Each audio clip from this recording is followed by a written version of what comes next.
Bonjour à tous, petits et grands. Aujourd'hui, Madame Lecture va vous lire Max et Lily décident de mieux manger.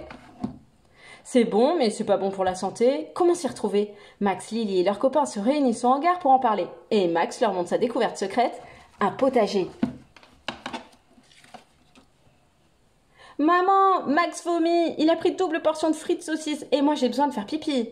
Oh mon pauvre loulou. Berk. Et j'ai oublié les 3 barres chocolatées. Que du gras et du sucre, évidemment. Et du sel, des colorants et des conservateurs. En ce moment, la maîtresse ne nous parle que de nutrition. Elle dit qu'on peut s'abîmer la santé avec tout ce qu'on mange. Enfin, avec tout ce qu'on nous fait manger. Pour que ça change, il faut faire de la vraie cuisine, mais ça prend du temps. Nous, non plus, on n'a pas le temps. Autrement, on veut bien faire la cuisine. Et même les courses. Justement, il faut les faire, les courses. Je peux venir? Non, une autre fois, vous avez du travail. Ne prends que des bonnes choses. Moi, je suis constipée et Max fait des proutes dégoûtants. Je vais t'acheter des légumes avec des fibres. Le lendemain. Ça va mieux, Max? Il paraît que tu as été malade. Oui, ça va. J'ai exagéré sur les frites et le chocolat. Et les saucisses? Même un ours aurait mal au cœur avec un tel régime. C'est la pub qui nous fait trop envie. Oui. La nourriture est devenue une industrie. Il faut en vendre le plus possible pour gagner de l'argent, pour que les usines marchent et que les gens aient du travail. Il faut retrouver le goût des choses simples. On appelle le ventre le deuxième cerveau, car le cerveau dépend de ce qu'on mange. Mais le cerveau, il est loin du ventre. Oui, mais il y a des cellules dans l'intestin qui influencent notre cerveau et nous rendent contents, stressés, agités, peureux, gentils, selon la nourriture qu'on mange et l'énergie qu'il y a dedans. Dans le ventre, il y a 3 usines à digérer. L'estomac, le foie et l'intestin. Tout ce qui nourrit passe dans le sang, tout ce qui est inutile passe dans les selles. Le caca, quoi? Avec les proutes. Et quand on exagère, surtout sur le gras, le foie proteste et on a mal au cœur. N'est-ce pas, Max? Les bonbons, ça aide à digérer? Les sucreries sont digérées très rapidement et on a faim très vite. Et on devient gros et on a encore faim. Alors, il ne faut plus manger de chips, de gras, de sucre, de glace et de bonbons. Comment on va faire pour survivre? C'est difficile de faire des efforts, des progrès sans petite douceur de temps en temps. Les fabricants nous mettent des tentations sous le nez, alors nous, on craque. Et on nous ment. On nous dit qu'on sera fort comme des tigres et le jambon bien rose, c'est du colorant. Mais en fait, si on mangeait mieux, est-ce qu'on travaillerait mieux? Ça mérite une réunion au hangar. Si on ne doit plus manger tout ce qu'on aime, la vie va être un enfer. Moi, je trouve que les frites et le gras du jambon, c'est trop bon. Oui, mais c'est pas bon. Et les brocolis, c'est pas bon, mais c'est bon. Bon au goût et bon pour la santé, ça ne va jamais ensemble. C'est l'horreur. Moi, mes parents travaillent trop. On ne mange que des surgelés. Moi, mon père, il dit que le vin, c'est un médicament. Et hop, glouglou. Moi, mon père, il dit qu'il y a des pesticides dangereux partout, même dans le vin. Moi, ma mère, elle travaille dans une usine de biscuits où tout est vérifié. Et si c'était mauvais, ça se saurait. Elle ne va pas dire le contraire, sinon elle perd son travail. Ma mère, elle dit que le sucre rend accro au sucre. Donc, je résume. Plus de sel, plus de sucre, plus de gras, plus de couleurs et de goût artificiel, plus de machin, plus de trucs. Mais qu'est-ce qu'on va manger? Mon père dit qu'il ne faut pas faire de régime, mais manger de tout et surtout du frais, comme les hommes préhistoriques. Moi, j'ai un secret, mais surtout pour ceux qui aiment les légumes. Brr, brr. Alors, vous 3, venez voir. Aidez-moi avec les caisses, ça se passe de l'autre côté du mur. Et tu sais ce que c'est, tous ces légumes? Moi, j'y connais rien. J'ai de la visite, on dirait. On est foutus. Alors, vous n'aviez jamais vu un potager? Moi si, chez mon grand-père, mais moins beau que le vôtre. Non, moi seulement au supermarché. Alors là, ce sont les poireaux, là les navets, les salades, les choux, les petits pois, les asperges, les aubergines et les pommes de terre, là-bas. Dans quel arbre les pommes de terre? Mais non, c'est là, tire sur cette tige avec les feuilles et fleurs blanches. Yes! Dans ta pomme bio, il y a un verre bio. Gasp. Tiens, le reste de la visite. Venez, n'ayez pas peur. Bienvenue dans notre ferme de ville qu'on a créée avec Aurélia. On ne met pas d'engrais ni de pesticides. Nos fruits et nos légumes ne sont pas les plus beaux, mais ils sont très bons. Et vous avez des poules? Oui, et les gens du quartier viennent les nourrir, c'est sympa. J'aimerais bien avoir une salade. Tiens, c'est un cadeau. Génial, on va la faire goûter à nos parents. Ils veulent toujours qu'on goûte à tout. Ils ont raison. La salade, c'est bon pour la flore intestinale. Ça fait pousser les bonnes bactéries dans l'intestin, celles qui luttent contre les microbes. Oui, on sait pour les intestins. Et on sait pour le deuxième cerveau. Il est super, Guillaume. J'adore son potager. On y retournera, on est copains maintenant. Mais où étiez-vous? On était inquiets. On était chez Guillaume. Il a un potager derrière le hangar.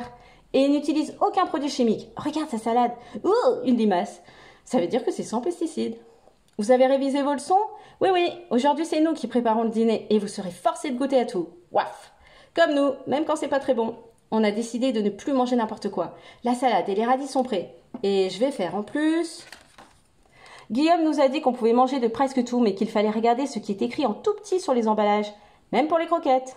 Mais oh là là, passe-moi la loupe, Max. Je n'arrive pas à tout lire tellement c'est écrit petit. C'est exprès, vous croyez? Dis, papa, c'est beaucoup ou c'est peu 4% de fraises dans une crème glacée à la fraise? Elle est tellement bonne, cette marque. Ce n'est pas beaucoup, je crains. Et qu'est-ce qu'il y a d'autre à la place de la fraise? Émulsifiant, lait de soja, édulcorant, glucose, épaississant, lactose, colorant, arôme, eau, machin, truc, exhausteur de goût. Bon, remets-la quand même au congélo, on verra plus tard. Il faudrait que tout le monde s'y mette, et d'abord les industriels de la malbouffe. Dans le doute, je propose pour ce soir salade Guigui, une recette secrète. Une laitue avec des graines, des noix, de l'échalote, de l'huile d'olive, du fromage de chèvre et du miel. Et à côté, sardines à l'huile d'olive avec citron et pois chiches. Zéro conservateur, zéro truc ni machin. Et demain soir, soupe de légumes avec lentilles en plus. Tous les jours, tu crois? Mais on peut en mourir de ce qu'on achète dans les magasins?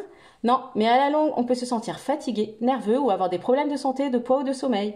C'est comme le sel, le sucre, le gras, on en a quand même besoin, mais un peu. Malheureusement, il y en a beaucoup dans les plats préparés parce que ça donne bon goût.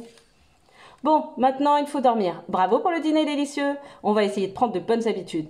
Faudrait que tout le monde s'y mette. Mais on ne va pas se stresser si on n'est pas parfait, hein, Barbara? Parce que le stress, c'est pas bon non plus pour le ventre et donc pour le cerveau. Ouf, un peu de calme. Moi, j'ai les crocs. Le lendemain.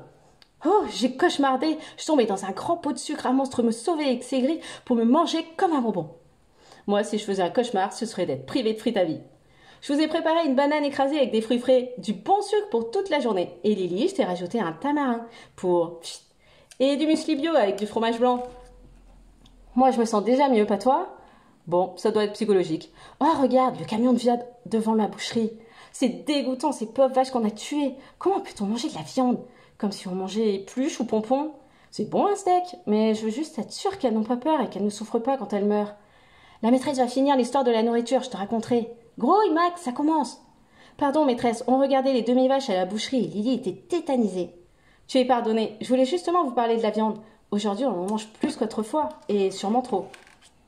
On veut nourrir plus de 7 milliards d'humains et chaque année, on doit tuer 150 milliards de vaches, poulets, cochons, etc. Berk! Et pour élever tous ces animaux, il faut des millions de tonnes de nourriture pas chère, comme le soja, plutôt que de la bonne herbe. Et couper des forêts pour faire des champs de soja. À vous de calculer. Si un bœuf mange 2 kilos de soja par jour, combien en mange-t-il en un mois, sachant qu'il n'en mange pas le dimanche? Et voilà, tout est bon pour nous faire travailler. C'est maintenant qu'on aurait besoin d'une petite douceur pour oublier les problèmes de maths. Tu viens, on va chez Guillaume avec Lily, il va nous donner des œufs. Jamais mangé de ma vie une omelette aussi bonne. Ma sœur Aurélia, c'est un chef. J'ai parlé de la ferme de ville à l'école, je suis présidente des Vers de Terre. On va faire des ateliers pour les enfants. Et bravo les poules en plein air! Il faut manger des produits simples et un poulet de temps en temps. Vous tuez vos poulets? Vous ne les aimez pas? Si, mais quand j'en tue un, il ne se rend compte de rien et ne souffre pas une seconde. Merci, et on vous aidera à désherber. Normal, c'est du partage. Tu es sûr que demain les parents partent toute la journée? Oui. Alors, à demain. Chut. Le lendemain. Jérôme, prends la bêche là, dans le petit garage en bois. Dépêchez-vous, les parents vont être là dans moins de 2 heures et il faut que ce soit fini. Là, tu trouves que c'est droit comme ça? Allez, allez, vous voulez que je vienne vous aider? Plus qu'une rangée, c'est bon. Tu peux ouvrir le robinet du tuyau? Il faut arroser. Je suis contente d'être rentrée. Les enfants avaient l'air de nous préparer une surprise quand on les a quittés. Sûrement une bonne surprise. On a de la chance avec nos enfants, tu sais. C'est le dîner. Que du bio. Mon gazon! Reste calme, mon chéri. Ça, ce sont des tomates. Et là, ce sont des salades. Papa, c'est toi qui dis tout le temps qu'il faudrait que tout le monde s'y mette. Oui, effectivement, c'est un choc, mais il faut le surmonter. Bravo, papa. Tu vas voir, on va avoir un super potager, presque comme chez Guillaume. Ce sera bien plus intéressant que le gazon. Yes! Faire le potager, ce sera notre sport. On sera en forme toute l'année. Et pour les vacances, Guillaume viendra arroser. Je voudrais bien le rencontrer, ce Guillaume. Ah oui, mais pourquoi? Pour le remercier, bien sûr. L'histoire est finie. Et n'oubliez pas de vous abonner à ma chaîne pour ne louper aucune nouvelle histoire. À bientôt!